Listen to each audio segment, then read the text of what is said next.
आज हम लोग क्लास 10th में एक बहुत ही इम्पोर्टेंट चैप्टर निर्देशांक ज्यामिति को पढ़ेंगे और मैं चाहता हूं कि आप लोग इसको इतने बेसिक से समझिए कि इससे कोई भी सवाल आए तो फंसे ना। तो इसको समझने का एक तरीका जो मैंने सोचा है वो ये है, चूँकि एनसीईआरटी की बुक में क्वेश्चंस कम वेराइटीज़ के हैं, जैसे कि एक टाइप के क्वेश्चन कम है, तो जो ब्रिलियंट का क्वेश्चन बैंक है उसमें बहुत सारे क्वेश्चन हैं।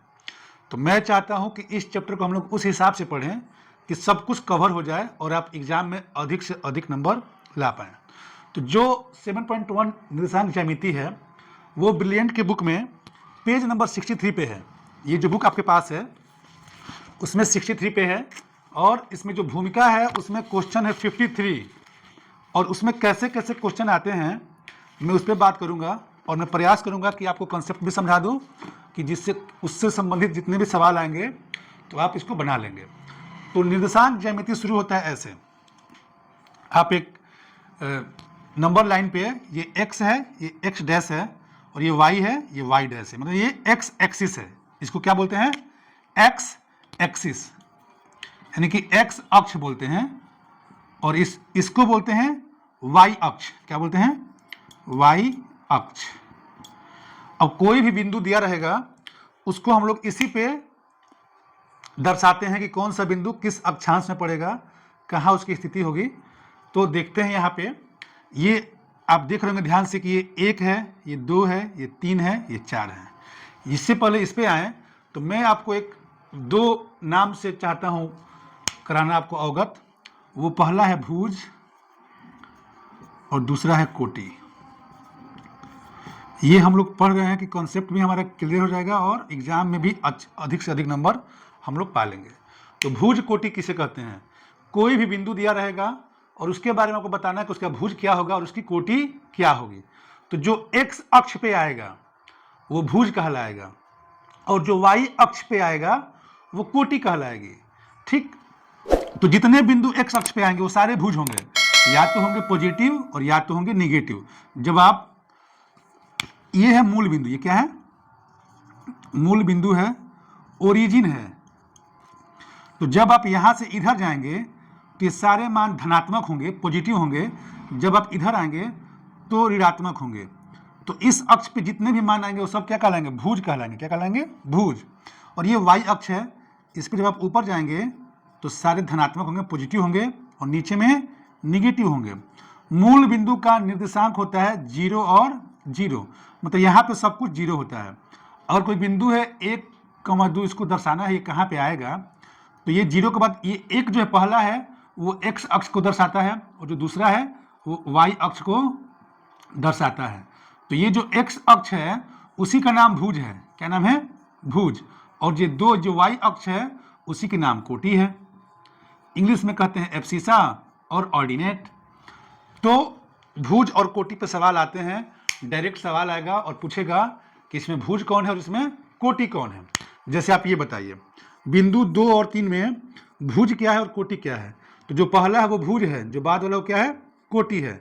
इसी को बोलते हैं, ये x अक्ष का नियामक है, x अक्ष का नियामक, और इसको कहते हैं y अक्ष का नियामक। तो आप लोग इस वीडियो को पूरा देखेंगे, बहुत आराम से देखेंगे, एक बार कॉन्सेप्ट क्लियर हो जाएगा तो जितने क्वेश्चन हैं ब्रिलियंट के बुक में या एनसीईआरटी की बुक में आप सबको बना लेंगे। वो चाहे बहुविकल्पीय हो, चाहे अति लघु हो, चाहे लघु उत्तरीय हो, चाहे दीर्घ उत्तरीय हो, लेकिन इससे पहले आपका कॉन्सेप्ट क्लियर होना बहुत आवश्यक है। तो शुरू होता है भुज कोटि से।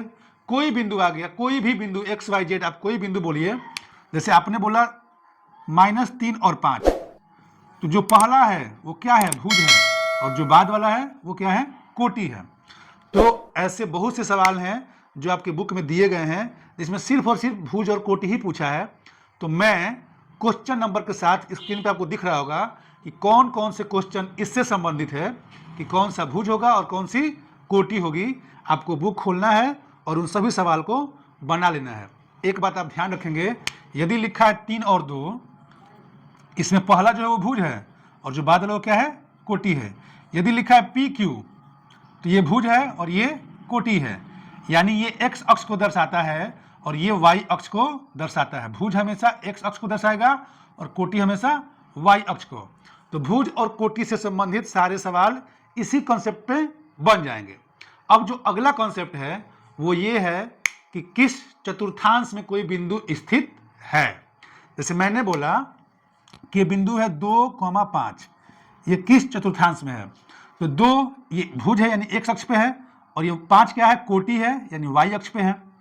तो जो 2 है ये पूरा x अक्ष है, क्योंकि ये पॉजिटिव है तो इधर जाते हैं तो पॉजिटिव और इधर आएंगे तो निगेटिव, लेकिन ये तो पॉजिटिव है तो इधर जाएंगे, ये 1 हो गया और ये 2 हो गया, तो ये एक बिंदु 2 हो गया। और ये 5 ये y अक्ष का नियामक है यानी कोटि है, जो भुज था वो x अक्ष था, जो कोटि है वो y अक्ष, और चूंकि पॉजिटिव है तो ऊपर जाएंगे। तो 1 2 3 4 5, और इसको इधर ले जाइए आप और इसको इधर ले जाइए आप, तो ये जहाँ पे दोनों मिलते हैं ये हो गया बिंदु 2 और 5 का स्थिति, कि बिंदु 2 और 5 कहाँ पे है, तो किस कोऑर्डिनेट में है, मतलब किस चतुर्थांश में है। तो ये है आपका पहला चतुर्थांश, ये है आपका दूसरा चतुर्थांश, ये है आपका तीसरा चतुर्थांश, और ये है आपका चौथा चतुर्थांश। मैं क्या बोल रहा हूं, चतुर्थांश, इसी को बोलते हैं पाद। कि किस पाद में है या किस चतुर्थांश में है, तो ये आप देख के ही समझ जाएंगे। तो अगर पहले में आएगा तो फर्स्ट चतुर्थांश हो गया, दूसरे में आएगा तो द्वितीय, तीसरे में आएगा तो तृतीय, और चौथे में आएगा तो चतुर्थ। अब ये कैसे समझ में आएगा कि कौन सी बिंदु किस चतुर्थांश में है। तो बिंदु 2 5 तो पहले में है, समझ में आ गया। अगर ये होता -2,5, तो ध्यान दीजिए ये भुज क्या हो गया, निगेटिव हो गया, माइनस हो गया। तो x अक्ष इधर में होता है पॉजिटिव, लेकिन इधर में निगेटिव होता है, तो ये हो गया -1 और ये क्या हो गया -2, तो ये बिंदु हो गया -2। और ये y क्या है, 5 है, +5 है तो ऊपर में, तो 1 2 3 4 5, तो इधर खींचिए और इधर खींचिए, ये जो बिंदु है वो हो जाएगा -2,5। तो ये किस चतुर्थांश में है, दूसरे में है। किसमें है, दूसरे में। तो पहले चतुर्थांश में दोनों क्या होते हैं, पॉजिटिव। देखिए x भी प्लस था और y भी प्लस था। दूसरे में क्या है कि x निगेटिव हो गया, तो पहला निगेटिव और y पॉजिटिव। ठीक, तो आप जो भुज और कोटि है उसका चिन्ह देख के बता सकते हैं कि ये किस चतुर्थांश में होगा। तो पहले चतुर्थांश में दोनों क्या होंगे, प्लस प्लस होंगे। जैसे मान लीजिए बिंदु क्या है 6 6, तो ये पहले में होगा, क्योंकि इसका क्या है प्लस है, ये भी क्या है प्लस है। 7 7 ये किसमें होगा, ये भी पहले में होगा। 8 और 2 ये भी किसमें होगा, पहले में होगा, क्योंकि क्या ये भी प्लस और ये भी प्लस है। 10 और 5 किसमें होगा, पहले में होगा। 6 और 4 किसमें होगा, पहले में होगा। ठीक, तो जब दोनों प्लस हैं तो पहले प्रथम चतुर्थांश में होंगे। अब देखिए x माइनस है, x क्या है माइनस, y क्या है प्लस, यानी कि -2,5, -3,7, -4,8। जब ऐसा बिंदु लगे आने तो वो क्या हो जाएगा, वो हो जाएगा दूसरे में। किसमें हो जाएगा, दूसरे में। -3,6, -8,5, मतलब जो भुज है वो क्या है, निगेटिव है, और जो कोटि है वो क्या है, पॉजिटिव है। तो ये हो जाएगा द्वितीय चतुर्थांश में। अब इसमें आइए, अगर है बिंदु -3, तो x का मान क्या है, -3 है, तो x तो इधर में पॉजिटिव होता है, इधर में निगेटिव, तो -1 -2 -3। y ऊपर में होता है पॉजिटिव, नीचे में निगेटिव, तो -1 -2 -3। इसको मिलाइए आप, तो ये जो बिंदु होगा वो हो गया -3 -3। तो यानी कि दोनों का चिन्ह क्या है, निगेटिव है। क्या है, निगेटिव। तो जो पहला था, जो प्रथम चतुर्थांश था, उसमें दोनों होते हैं प्लस प्लस। दूसरे चतुर्थांश में माइनस और प्लस। तीसरे में क्या होता है, दोनों होगा माइनस माइनस। यानी आप बिंदु देख के बता देंगे। तो इस प्रकार चौथे में क्या होगा, प्लस माइनस, यानी x प्लस होगा और y माइनस होगा। ठीक, तो जैसे बिंदु ये है 8, -2, ये किस चतुर्थांश में होगा, तो ये होगा चतुर्थ चतुर्थांश में। देखिए 8 कहाँ पाएगा, x का मान है नहीं है और ये y का मान है, तो 1 2 3 4 5 6 7 8, y है -2, तो -1 -2 दोनों को जब मिलाएंगे तो यहाँ पाएगा, और ये है आपका चतुर्थ चतुर्थांश। तो सवाल डायरेक्ट आता है, और ये सवाल हर साल आता है कि कौन भुज है कौन कोटि है, 1 नंबर में आएगा। दूसरा आएगा कि निम्न में से ये बिंदु किस चतुर्थांश में या किस पाद में है। तो उसके लिए हम सिर्फ और सिर्फ जो बिंदु है उसके चिन्ह को देखेंगे। तो बिंदु का चिन्ह अगर दोनों पॉजिटिव है तो पहले में आएगा, माइनस और प्लस है तो दूसरे में आएगा, माइनस माइनस है तो तीसरे में आएगा, प्लस माइनस है तो चौथे में आएगा। अगर ये आप नहीं समझ पा रहे हैं तो आप जो बिंदु है उसको इस पर दर्शा देंगे तो आप समझ जाएंगे कि पहले में है कि दूसरे में कि तीसरे में कि चौथे में है। जिधर x है उधर x का पॉजिटिव, जिधर x डैश है उधर x का निगेटिव, जैसे क्या था -8 तो वो इधर आएगा, और ये 5 क्या पॉजिटिव है तो y का पॉजिटिव ऊपर जाएगा, और y डैश क्या होता है निगेटिव होता है, ठीक, तो वो कोटि है।